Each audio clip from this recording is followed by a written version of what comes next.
MI Cape Town playing at their home fortress, Newlands? You'd think that's a match made in heaven, right? Well, it might be more of a tactical puzzle waiting to be solved. Today, we're going to dig into their chances for the SAT 2025 season, and we're not using guesswork. We're letting the cold, hard data tell the whole story. All right, here's the game plan. First, we've got to understand the battlefield itself. What's the unique DNA of this Newlands pitch? Once we get that, we can figure out the winning strategy. Then we'll check out the MI Cape Town squad to see if they've got the right players for the job. And finally, we'll zoom right in on those critical one-on-one matchups that could decide everything.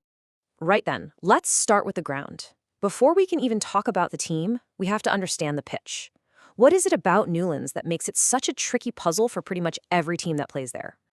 It all comes down to this one single, absolutely staggering number, 62%.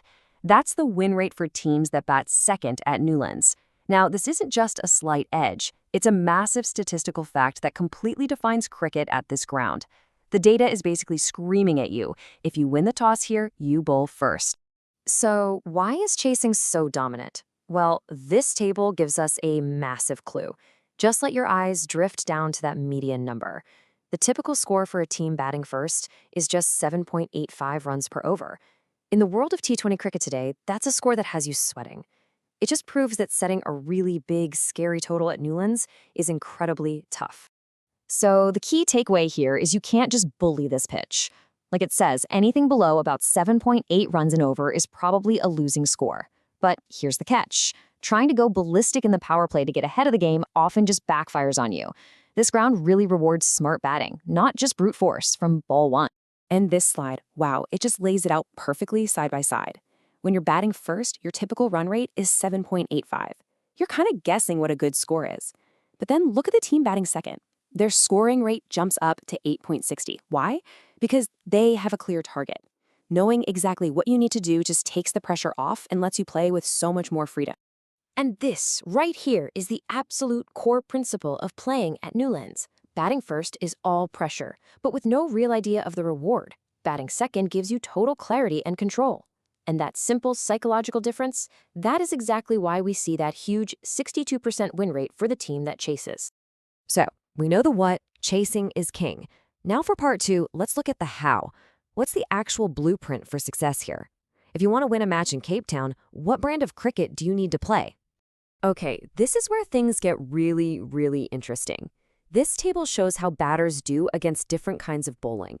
Don't worry about all the numbers. Just look at the first and third rows. Against left-arm Chinamen and leg spin, basically wrist spinners, batters average a miserable 13.5 and 20.8. The big insight here, at Newlands, spin is absolutely lethal, especially wrist spin. And this bar chart just proves that point perfectly. Look, scoring is great in the power play, and it explodes at the death. But see that big dip in the middle? From over 7 to 15? That's what we call the spin choke phase. This is where games at Newlands are won and lost. If you can control this period with your spinners, you control the entire match. Okay, so we've cracked the code of the venue. Now let's meet the protagonists. Does this MI Cape Town squad actually have the right tools to master these really unique conditions? Well, their record at home it's solid, but it's not spectacular. A 53% win rate shows they know how to get the job done, but it's not an impenetrable fortress by any means. Visiting teams know they've got a real shot. And here's their probable starting 11. It is stacked. You've got your left and right-handed batters, you've got left-arm fast-medium bowlers like Bolt, right-arm fast like Rabada, and of course the absolute genius of Rashid Khan's leg spin. On paper, this team is a powerhouse, but the real question is it the right kind of powerhouse for Newlands? Which brings us to our final section, the matchup matrix. This is where we put these star players under the microscope and see how their individual styles match up with the Newlands challenge. Where are the strengths? And more importantly, where are the hidden weaknesses? So here it is, the million-dollar question. We know that spin is king at Newlands. Are MI Cape Town's incredibly powerful batters actually equipped to handle it? Let's dive into the data. Let's start with Ryan Rickleton, and honestly, these numbers are just insane. Against fast bowling, his strike rates are off the charts. We're talking 217 and 183. That is pure destruction. But here's the thing, look at his numbers against spin. He's still scoring at a really healthy clip with a great average.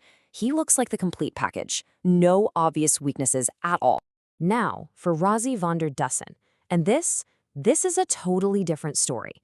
Against pace, he is an absolute monster, striking at over 160. But look what happens when the spinners come on. His strike rate just craters, dropping below 100 against both orthodox and leg spin. He goes from being a massive accelerator to a handbrake. This is a huge, flashing red light for MI Cape Town and a clear, obvious target for any opponent. So here it is, the master matrix for their top order. Go ahead and pause here to really take this all in. The pattern is crystal clear. Against pace bowling, it's a sea of green. They are absolutely world-class. But against spin, two key players, Hendricks and van der Dussen, show some pretty significant weaknesses. And this creates a very specific vulnerability right in that crucial middle overs phase we talked about earlier. Which leaves us with the ultimate question for MI Cape Town's entire season. They are a team built for speed, stacked with players who just destroy pace bowling. But they're playing half their games on a ground that rewards spin, and they have a clear weakness against it. So can their power hitters find a way to adapt? Or will smart teams just use that spin choke in the middle overs to derail their whole campaign? The answer to that question will define their season.